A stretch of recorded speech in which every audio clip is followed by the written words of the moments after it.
Good day, lords and ladies, and welcome back to Age of Fear 3. Now, there was a slight technical hitch. I recorded the video all the way through from where we last left off, but when I came to play it, the first 10 minutes of it were blank. So, unfortunately, I had to go to the earliest save I had, which was this one.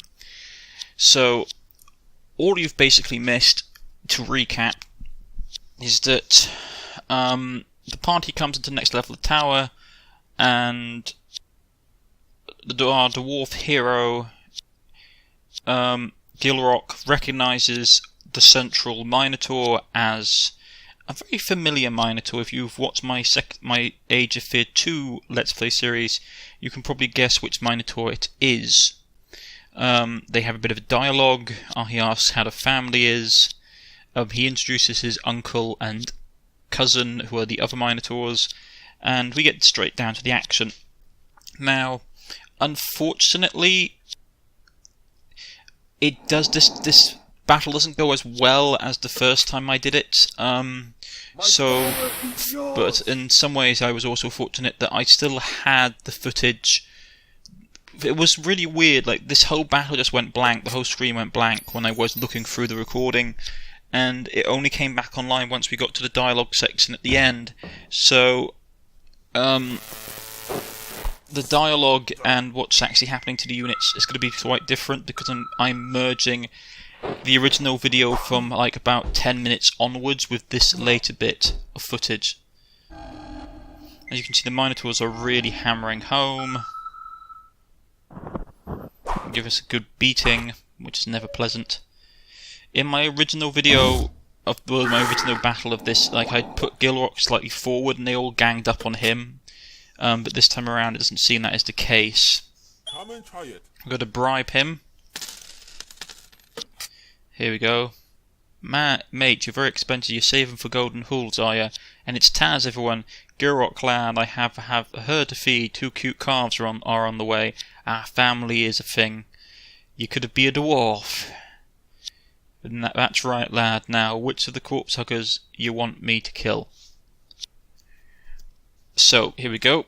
Well, that's Taz from the previous game. There you go. I'm healing everybody up. Like I said, when I did the second recording of this, it didn't go as well as the first, which is a bit annoying because the first one went pretty much off without a hitch. But as I said, we still had the later half, the second half of the footage to show. I just wanted to show off this battle because it was nice to see Taz again. In hindsight, I should have probably have done transmutation on one of the Minotaurs earlier on to try and save myself damage, but I was worried that the lich at the back of the room was going to basically wake up, and I really didn't want it to happen.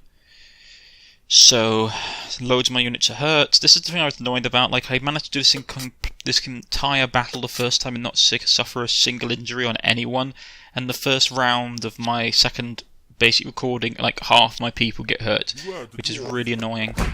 So we plow in. These guys got high defense, and they've popped a couple of potions, which is never particularly great. So, let's get this done. I send the battle armor out after the lich. Yeah, it's not great. I was a bit annoyed, to be honest.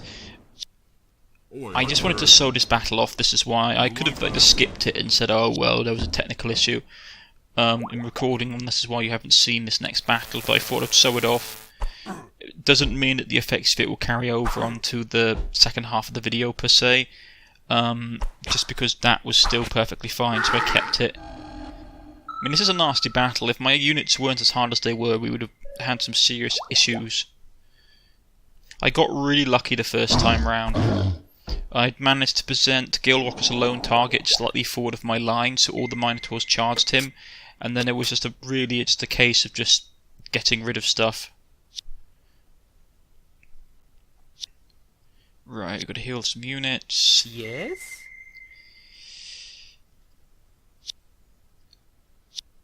Mr. 90, I don't believe I missed a 90, it's so annoying. Get the Battle Knight into come on, really, into combat with the bad guy. teleport the werewolf to here. That will give us a bit of breathing room.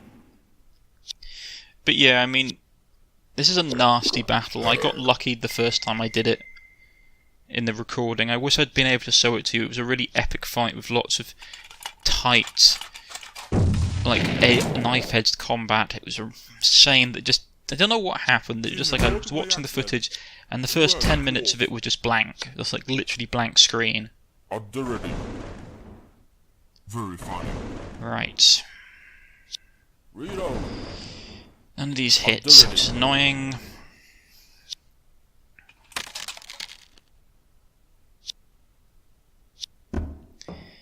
Into the next round. And they hit everybody.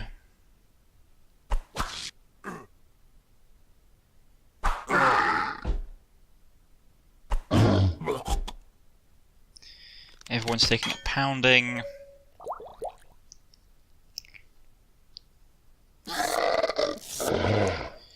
He's beating on him. Right. He's dead from the start, which is good, because then we can focus on the Lich and the other Minotaur. I mean, this is a really... Because I get the feeling we're coming to the end of the Dwarf campaign. These are some really nice fights. I know that some people have made mention that like the Dwarves are not their most enjoyable faction because obviously they play a very slow, counter-offensive game style. But pop him into a pig. He still has all the health for Minotaur. He's a tough little pig, but we're still going to beat him up anyway. Just out of range. Missed. Wanted to hit him this time. So we've got 4 turns left. And we're going to really take his bacon, as it were. Do you like rifle? Reload. Right. Everybody move up and beat on him. Oh, sure. Let's dance, buddy. He's broken and he's going to flee. He won't get too far. Now I'm just beating on the Lich. Even if it doesn't really do him any damage, it will get rid of his mana shield, which will be useful. We'll do without the Lich bringing one of the Minotaurs back to life. He must have a lightning field. Down goes the pig. Devoured by the werewolf. Move him up to here and he can pound on this guy.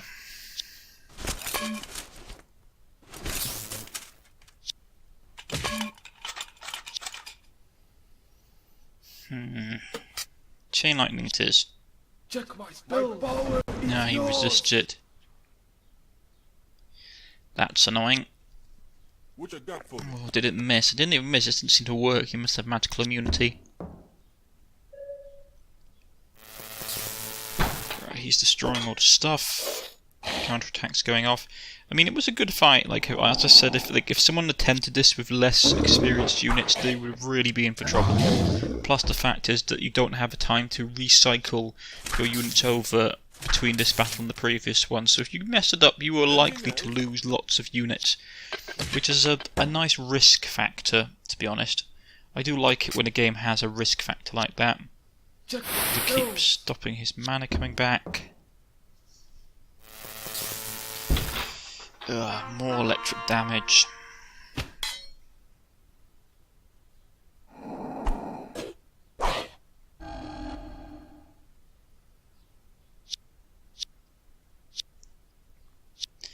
No one we can reactivate. It's useful to just kill him off with Gilrock. There you go, he's dead. Now normally I loot the room, but just the only reason I didn't do this now is to show you the battle itself. I don't think anyone but Gilrock was expecting to find a Lich in the tower. He'd not mentioned it, but he certainly wasn't surprised. We put an end to him quickly enough, though, doing our service for the realm by smashing in his skull and such. He was a lot like Gilrock, though, in that if he thought he was going to die, he wasn't going to do it quietly.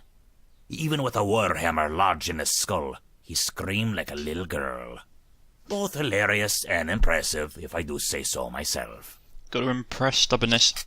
Bastard necromancer, so many sickly magic things in this tower, declares Gilrock. Leagues ahead of you, lad, give me a minute. Gilrock, get your loot quickly, I want to get into that crypt. My boot is eager to meet Vladimir's ass, declares the dwarf. Aye, let me take a gander at that self. Right, we've got a whole bunch of stuff. And our money bag opens up. A whole host of loot. Pardon me.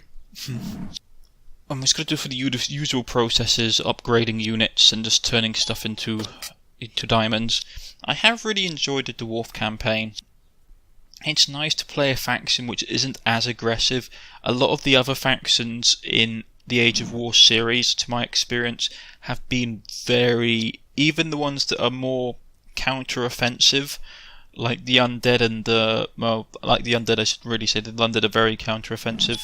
But it's just nice to play a faction which is just so grindy. Like, this is like the meat grinder approach to tactics, which is that you hold and you just chew and chew and chew.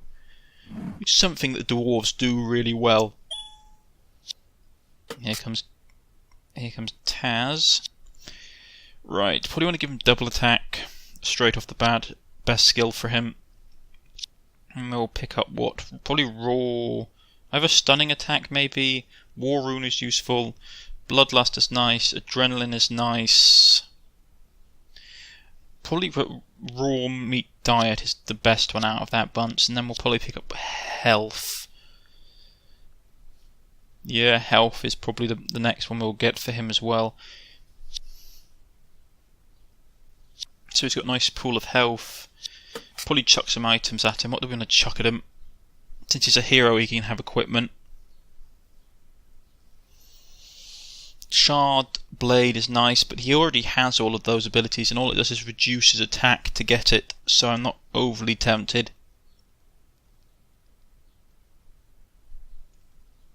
What else? Jade Sword, perhaps?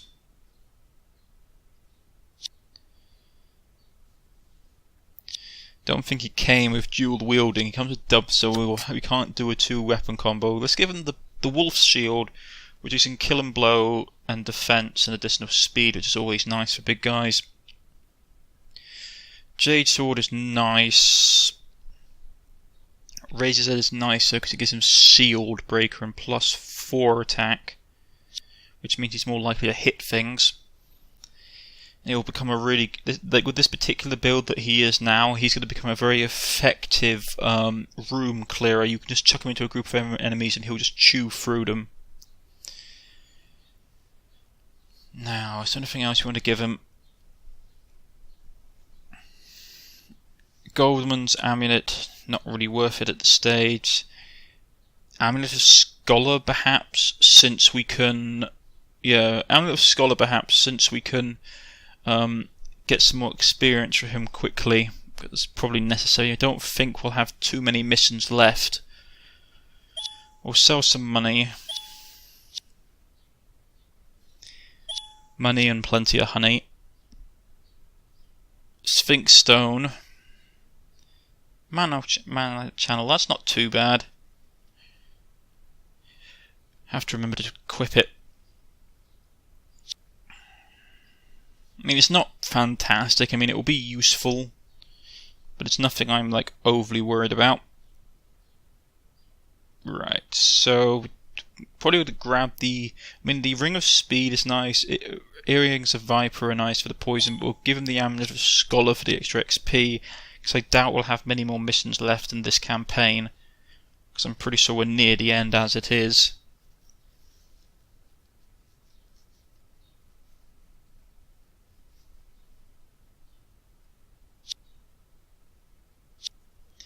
Right. Ring of Anti-Magic. I mean, we could get him the Dragon Scale armor. What armor's Gilrock got? Armor of Toxicity. It's not a bad suit of armor, to be honest. Yeah, we'll give the suit of Dragon Scale armor to Taz.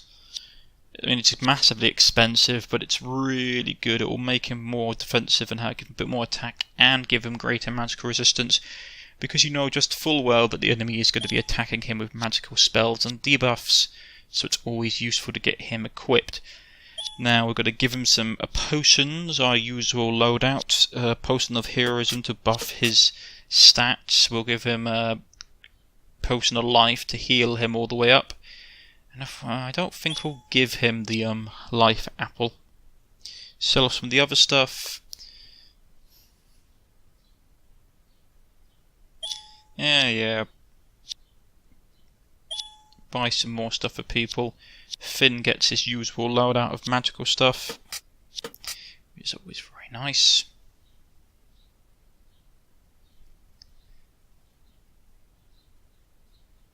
I mean, I prefer Potion of Heroism over Potion of Invulnerability. Invulnerability is nice, but it's never quite as useful. I'm going to give the Cave Mushroom to Taz because the additional XP will be useful. But as I said, we might be going straight into the final boss fight, so we may not get a chance to use it.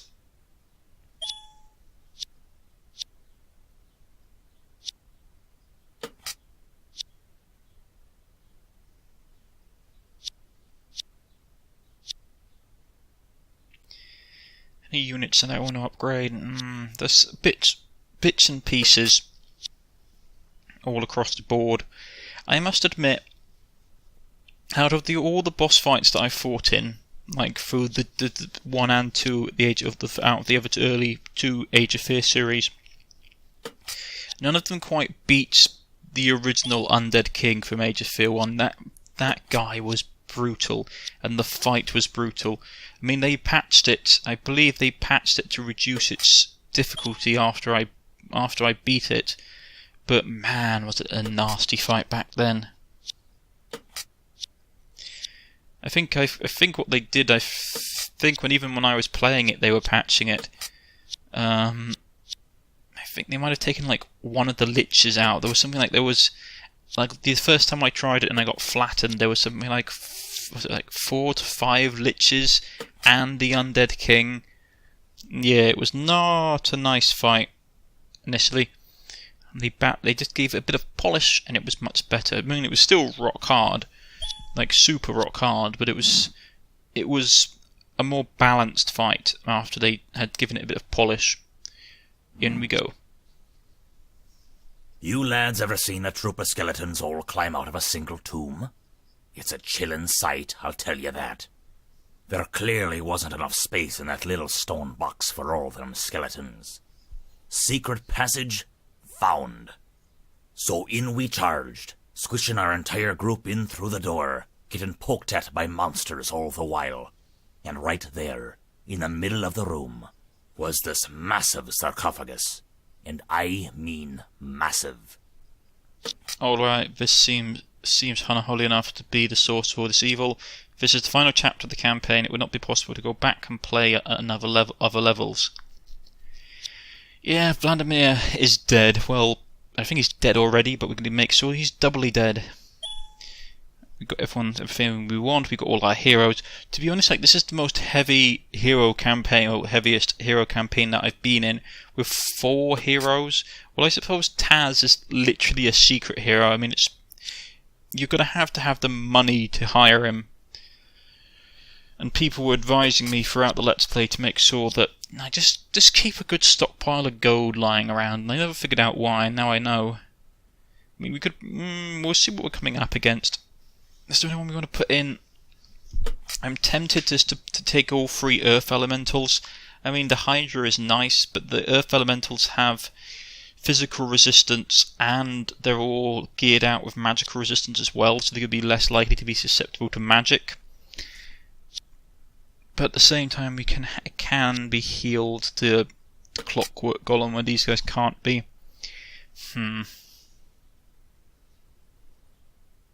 No, I'll take the Earth Golems, the Earth Elementals. I prefer them myself. Anywho, pardon me. Yeah, we've got everything we wanted. Yeah, everything we got. Double checking, making sure everything's here, and here we go. Come on, brain.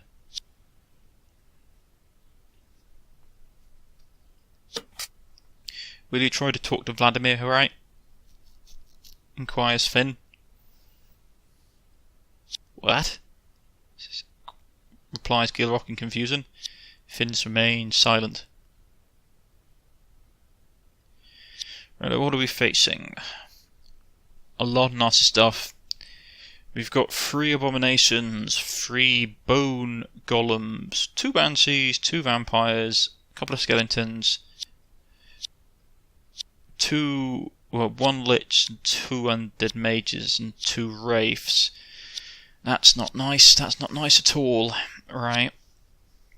We're going to set up a really nasty meat grinder. Heroes in the middle, flanked by earth elementals and dwarves. Finn right behind that, and we'll flank him with some melee units just in case we get jumped. Yeah, it's not a perfect situation. My main issue is that we will get flanked eventually by wraiths, so I have to be careful about that. But it's a good enough position, as it were, with range units at the back and our more powerful units in between them, so they have to cut through our range units to get to our more valuable support units. Lava crystals, so those can be blown up if we hit them with enough energy. Good to know. And the mana stone is right there as well. Now, I'm just worried that if we blow it up, that circle or symbol in the middle of the floor will activate, which will suck. But that's... yeah, I mean, those wraiths are nasty, and they're high-level wraiths at that, or shades, technically. And we've got a white. But that's all for next time, folks. I know it's been a rather short episode. It's just how it is, I'm afraid. Technical issues and the like. Now, I've been Cornish-Knight. If you have liked, please press the like button. If you wish to subscribe, please press the subscription button. You can follow me on Twitter, you can follow me on Steam, you can leave a comment in the comment section, I'll get back in contact with you. If you've got a question for the developers, please leave it in the comment section as well, and the developers will get back in contact. And I wish you all a fantastic day. I've been Cornish-Knight, this has been Age of Fear 3, and I shall see you all next time. Goodbye.